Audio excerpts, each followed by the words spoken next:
Здравствуйте! Это экстренный выпуск новостей. На связи Алекс Стаканов.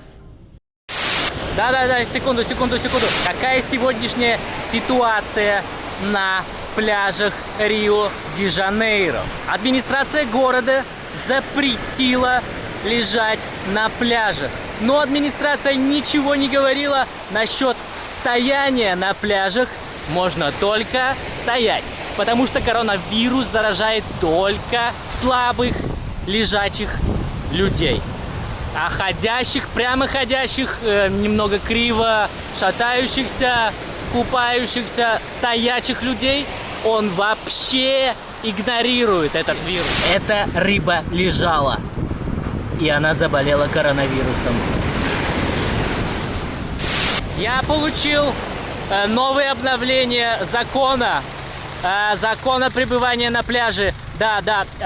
Покрывала не разрешены, но стоять по-прежнему можно. Ведущие медики Бразилии сообщили, что в покрывалах могут скрываться особо опасные коронавирусы и их друзья, коронабактерии и другие члены царской семьи вирусов. Я продолжаю информировать вас о последних новостях из Рио-де-Жанейро. С вами был специальный корреспондент Алекс Стаканов. Вокруг это, то, сё, третье, десятое. Будьте здоровы! Идиотизм.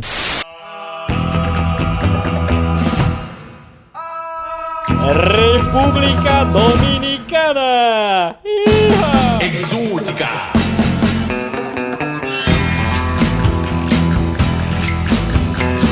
Enter the world of Exótica.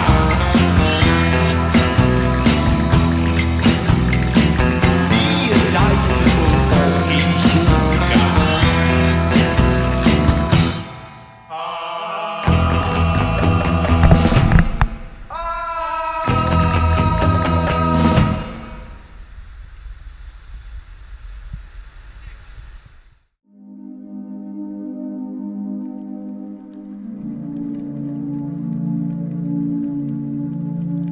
В каждой стране, куда я приезжаю и если планирую пожить в ней какое-то время, приходится начинать все с нуля. Новые знакомые, друзья, работа, каждый раз будто рождаешься заново.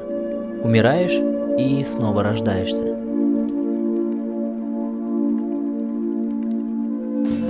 Как вы уже поняли, я путешествую очень бюджетно, а иногда и без денег совсем, как в Белизе и в Гватемале, например. В современном мире очень трудно умереть от голода, но легко от тупости. Я пробую оба варианта. Так как мой билет был в Пуэрто-Плата, я решил найти место поблизости.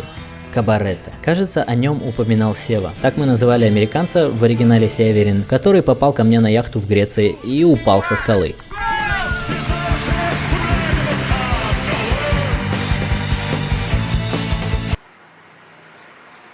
Так вот, кабарете – это почти кабаре, а кабаре на бразильском португальском означает бардак, а бардак на турецком – это стакан. Еще кабарете находится рядом с городком Сосуа. Совпадение? Не думаю, надо ехать. В общем, прилетел я ночью в аэропорт Пуэрто-Плата, а вы знаете эти маленькие аэропорты в тропических странах. Не как на Багамах, конечно, но что-то одноэтажное и мелкое. И ночью никто не работает. Обменников и банкомата, конечно, не было. На стойке какого-то местного рент-а-кар я пытался узнать у ребят, как доехать до ближайшей деревни. Мимо проходил какой-то их знакомый, и они предложили ему подвезти меня до большой дороги. Этот знакомый настолько согласился, что, несмотря на его нулевой английский и мой нулевой испанский, предложил мне переночевать в его скромном доме с его семьей. Они накормили меня следующим утром завтраком из жареных бананов и даже отвезли потом в Кабарете. Кабарете – это городок у океана, в одну улицу, но почти единственное место на земле, где в тот же самый день возможно посерфить, по-виндсерфить, по-кайтсерфить и по-стендап-падлить.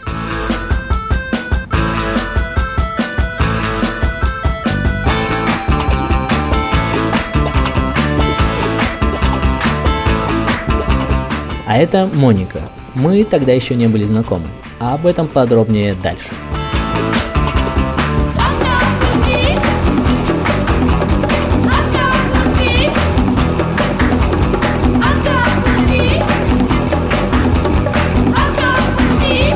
Что радует, местных на пляже не меньше, чем туристов. А это хороший показатель.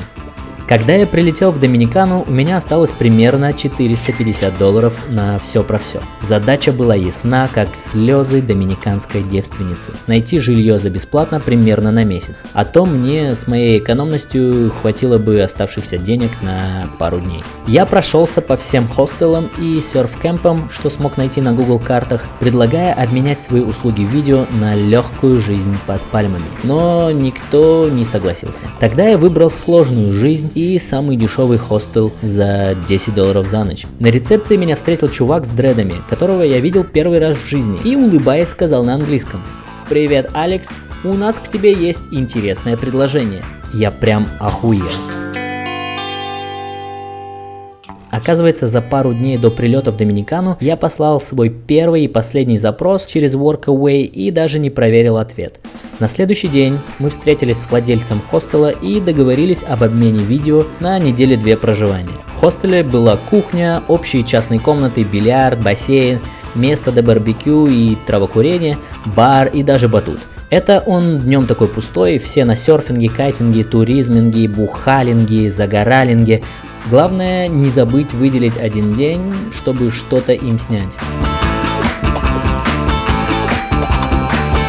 Луис из Венесуэлы. Туда я еще не доехал, но судя по всем венесуэльцам, которых я встретил позже, обязательно надо заехать.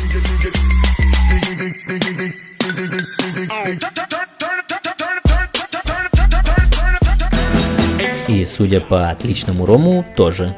Хостел – это постоянно меняющиеся люди со всего мира, непрекращающиеся разговоры, бухлишка. Тут я встретил немцев, французов, итальянцев, колумбийцев, американцев, поляков и даже румын. Okay, one more take.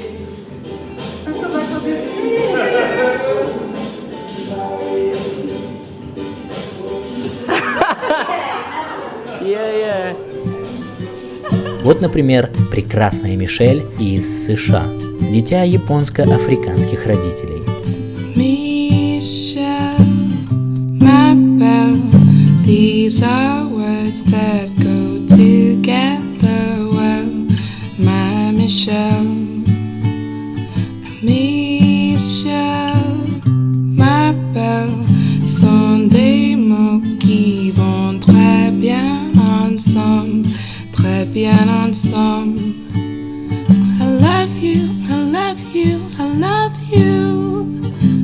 That's all I wanna say. Until I find a way, I will say the only words I know to understand.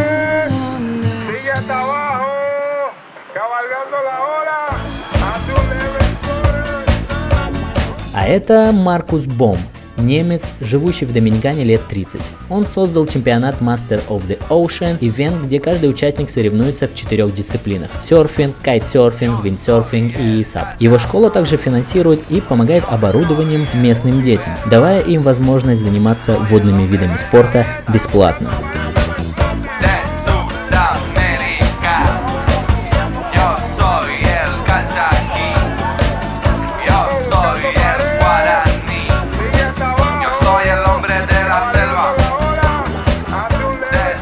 Через пару дней я взял в аренду скутер, нашел за $10 в день на 5 дней.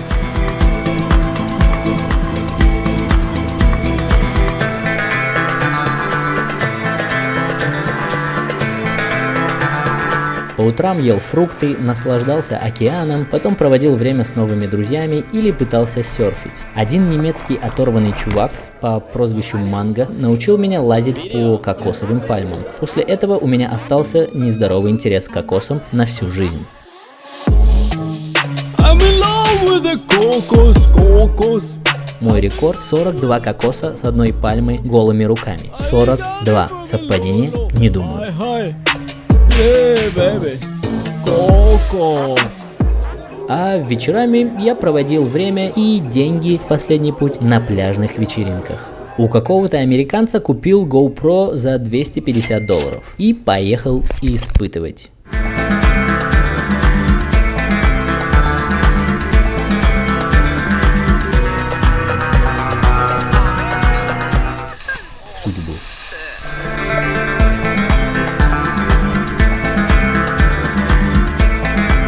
Через 2 недели в Доминикане у меня осталось $60. Поэтому на них я еще на 5 дней снял скутер и поехал искать работу, потому что пора, и проголодался. У работы не было выбора, и она нашлась быстро. Чувство клиентов. Сейчас мы их возьмем. Это был Bed and Breakfast где-то в саду у моря в Сосуа. Все пляжи в Доминикане пока что принадлежат государству, точнее людям. Это есть хорошо.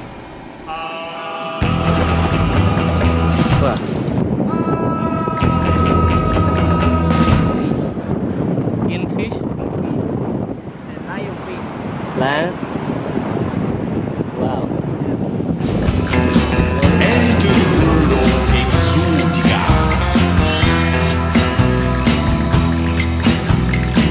А это мой завтрак, обед и ужин сегодня. Ну, еще кокос. Okay, we're all smiling and laughing. Yay!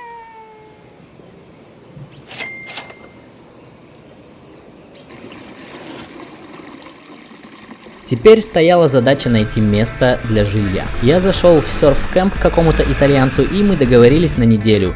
Вроде. Это моя комната. Ужин включен.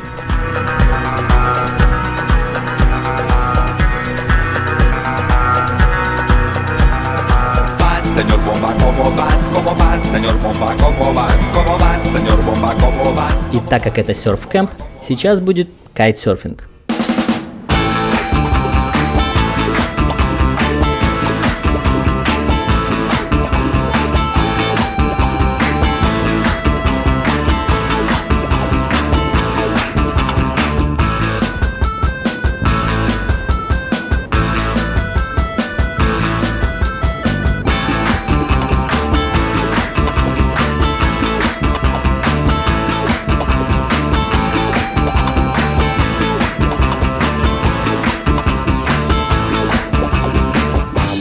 Доминикана – это страна, производящая чемпионов мира по кайтсерфингу. Потому что, блядь, чем еще здесь заниматься? Шучу, есть, конечно, чем. День был хорошим. Я насчитал больше 150 кайтов в небе. В серф-кемпе, где я жил, обучали кайтсерфингу и серфингу. Я мог использовать что и сколько хочу бесплатно. Кайты – это пока не мое, не люблю обмундирование. Мне больше нравится свобода серфинга.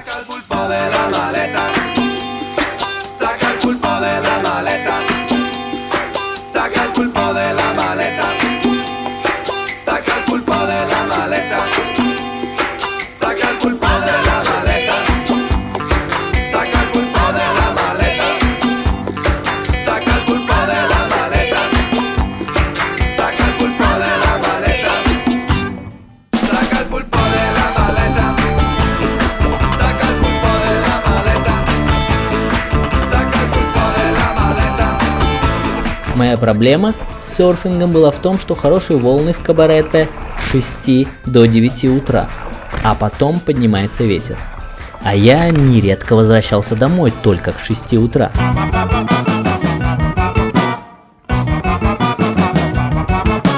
Потом нашел Fresh, свежее кафе, и снял им пару вкусных видео за деньги.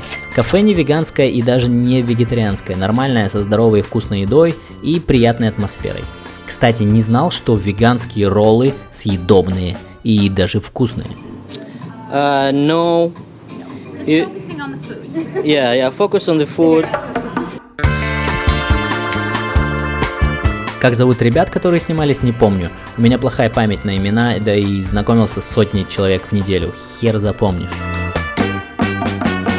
Questi qua, che bello, tutto bello.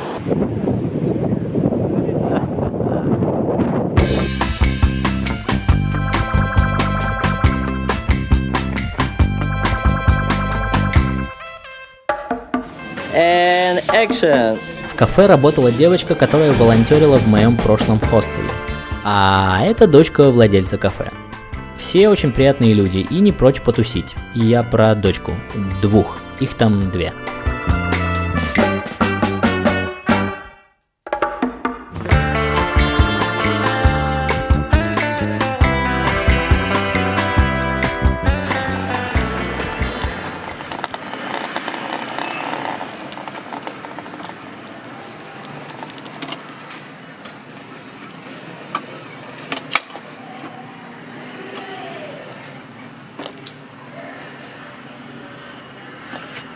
камера болталась впереди скутера. А это одна из 2 любимых футболок. Потом я разодрал ее и руку в клочья об колючую проволоку, когда ехал на скутере серфинга. Придурок.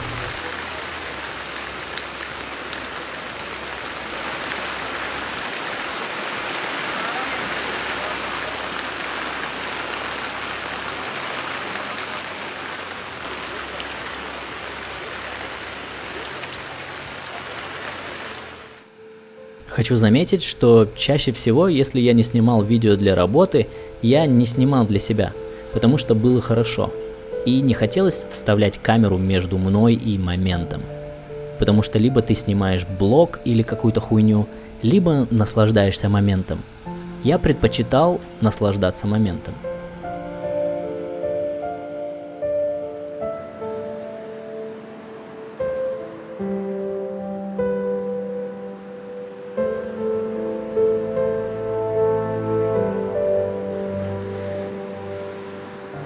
Мы не умеем быть счастливыми прямо сейчас. Мы умеем в прошлом и будущем, но не прямо сейчас. А потом через пару лет вспоминаешь о сегодняшнем дне и такой: вау, а я был счастлив тогда.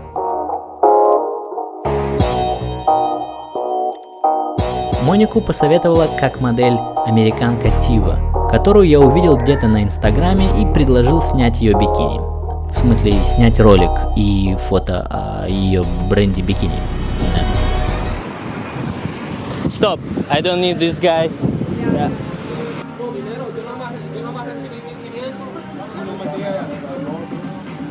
Как вы видели, Мони настоящий серфер. Она обычно ходит по лонгборду и обычно в бикини. Bad shot. Look down. On them. I'm falling, help out. You're fine. Поэтому снимать ее в бикини и с серф-доской очень даже натурально и честно.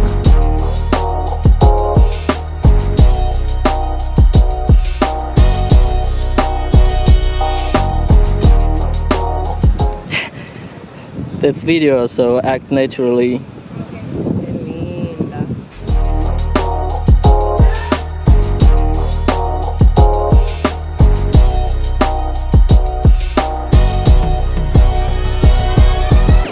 Let's go. Oh shit.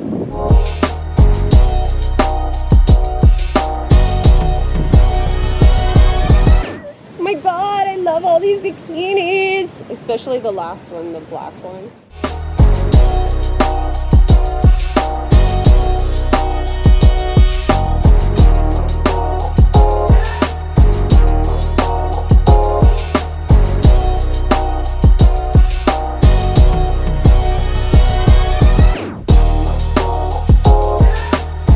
Потом эти съемки с Моникой участвовали в музыкальном клипе, который я срежиссировал для начинающего музыканта Сины, с которым познакомился в Доминикане.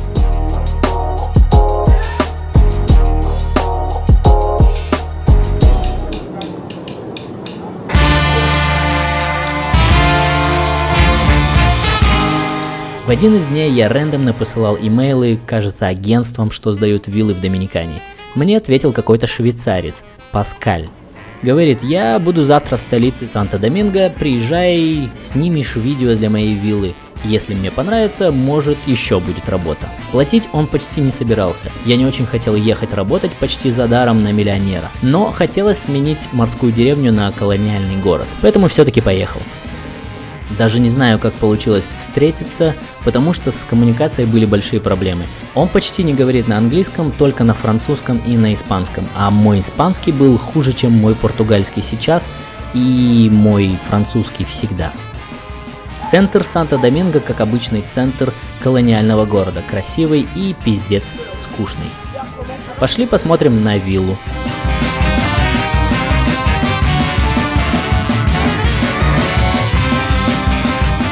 Нужно ли говорить, что видео, которое я снял, понравилось Паскалю, и он заплатил в 3 раза больше ожидаемой цены? Нужно. Благодаря этой работе я снял еще 6 вилл и месяц болтался на парусном катамаране на Багамах. А об этом в следующих сериях. Начинается самое интересное.